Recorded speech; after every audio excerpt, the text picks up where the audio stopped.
Նիկոլ Փաշինյանն այն անձնավորությունն է, որ գնացել է Արցախ, ասել է ես բանակցությունները սկսում եմ իմ սեփական կետին, ասել է Արցախը Հայաստանը եւ վերջ, 5000 տղու դրել է հողի մեջ, հանձնել է մեր հայրենիքը Թուրքին, բերել է այդ 5000 տղու դիակների մի մասը Աբովյանի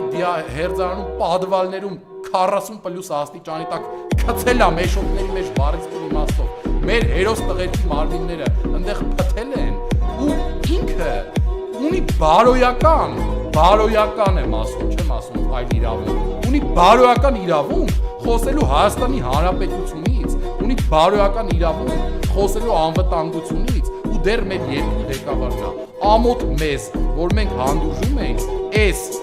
ցիրկի կլոնին, ով մեր երկիրը կործանել է, ով ինչ ասես մեր գլխին դրել է ու հələ իրավունք ունի այս կամ այն մյուս տեղում կլինի դա թատրոն քաղաքական հարցազրույց թե լայվ իրավունք ունի ինչ-որ մեկի դաս տալու հայրենիքի անվտանգության, հայրենիքի սահմանների ապահովության եւ Հայաստանի Հանրապետության առաջ գնալու մասին։ Այդ ամեն ինչի համար ամոթ մեզ, որովհետեւ մենք հանդուրժում ենք մի մարդու, ով ուրանում է այն, ինչը հայկական է։